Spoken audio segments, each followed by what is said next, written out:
poin-poinnya kurang lebih tadi seperti yang Anda sampaikan. Tapi saat ini saya sudah bersama dengan penasihat hukum dari Richard Eliezer, Roni Talapesi. Kita akan langsung tanyakan bagaimana tanggapan dari tim penasihat hukum atas replik atau jawaban jaksa penuntut umum atas pembelaan yang pekan lalu disampaikan oleh tim penasihat hukum.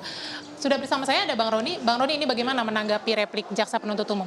Ya, terkait dengan replik dari jaksa penuntut umum, tentunya kami tetap berpatokan atau berpegang kepada pledoi kami.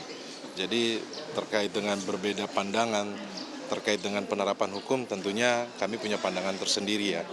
Tapi kalau kita lihat dari replik yang disampaikan oleh jaksa penuntut umum terkait pasal 48 adalah sikap batin, itu juga pun menurut kami tidak bisa dinilai oleh jaksa penuntut umum karena itu bisa dinilai oleh terdakwa sendiri, yaitu Richard Eliezer ya. Itu yang sudah disampaikan dalam fakta persidangan bahwa dia ketakutan berhadapan dengan pada saat itu adalah Jenderal Bintang 2, kemudian kalau dia tidak melakukan tentunya itu akan dia yang kena. Itu hal-hal seperti itu kan sebenarnya fakta-fakta persidangan.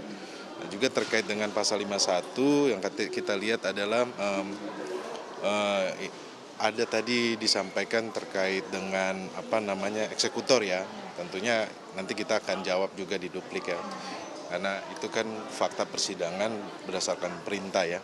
Kemudian Richard Eliezer ini kan dididik sebagai anggota Polri Korps Brimob, di mana di fakta persidangan sudah disampaikan bahwa dia tidak bisa menganalisa atau mengelola sebuah perintah atau mempertanyakan. Ini kan sebenarnya fakta persidangan sudah terungkap, Mbak Dian.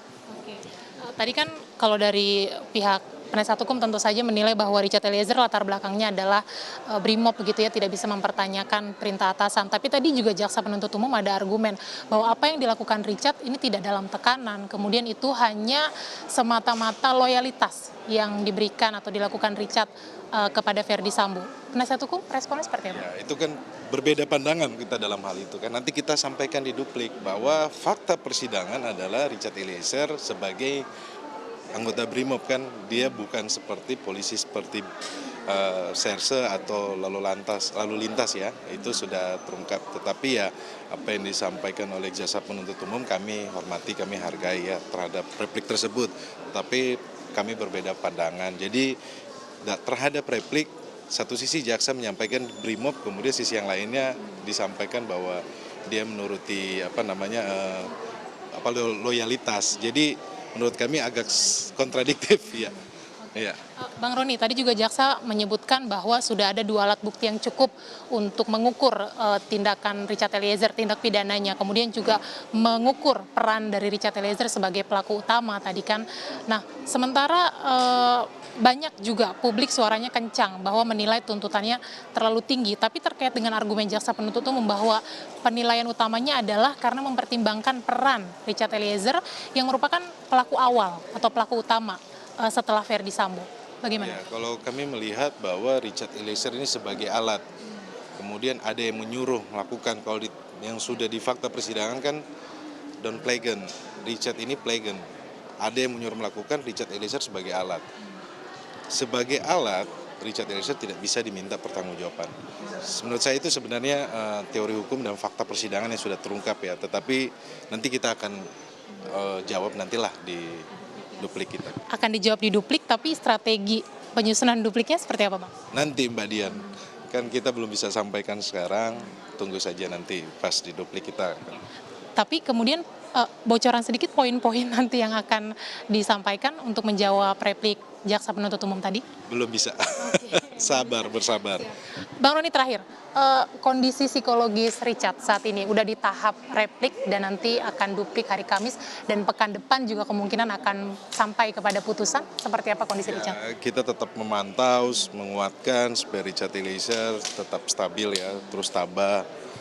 Terus dia sampaikan bahwa semua diserahkan kepada Tuhan dan percaya bahwa majelis hakim akan memberikan keadilan untuk dia gitu. Tapi pada prinsipnya siap apapun putusan hakim? Kita lihat nanti ya. Terima kasih Bang Roni sudah berbagi di Breaking News Kompas TV. Selamat melanjutkan kegiatan. Terima kasih Bang Roni. Itu tadi Juno wawancara kita dengan kuasa hukum dari Richard Eliezer, Roni Talapesi, menanggapi replik yang sudah disampaikan oleh jaksa penuntut umum. Tadi poin-poin yang kami juga dirangkum dalam replik yang disampaikan oleh jaksa penuntut umum. Seperti yang saya sampaikan tadi, supaya majelis hakim ini menolak seluruh pembelaan baik dari penasihat hukum maupun terdakwa Richard Eliezer, kemudian juga menjatuhkan putusan kepada Richard Eliezer sesuai dengan tuntutan yang sebelumnya juga sudah dibacakan oleh jaksa penuntut umum, yakni 12 tahun penjara. Nah, tuntutan yang disampaikan oleh jaksa penuntut umum tadi juga disampaikan adalah karena banyak atau sudah berdasarkan pertimbangan yang tepat menurut jaksa penuntut umum, salah satunya adalah sudah dilengkapi dengan alat bukti yang cukup untuk membuktikan tindak pidana dari Richard Eliezer, kemudian juga mempertimbangkan bahwa apa yang dilakukan oleh Richard Eliezer ini tidak di bawah tekanan atasan ketika Richard menembak Yosua, tetapi semata-mata adalah karena loyalitas Richard Eliezer yang sudah mengikut atau sebagai ajudan dari Verdi Sambo. Kita juga tadi sudah dengar tanggapan dari penasihat hukum Richard Eliezer. Nanti hari Kamis akan ada duplik atau jawaban atau kesempatan terakhir untuk penasihat hukum ini menjawab replik dari jaksa penuntut umum. Kita akan nantikan tentu saja lanjutan sidangnya pada Kamis mendatang. Juno. Baik, terima kasih atas laporan lengkap Anda, Dian Silitonga, jurnalis Kompas TV yang saat ini berada di Pengadilan Negeri Jakarta Selatan. Dan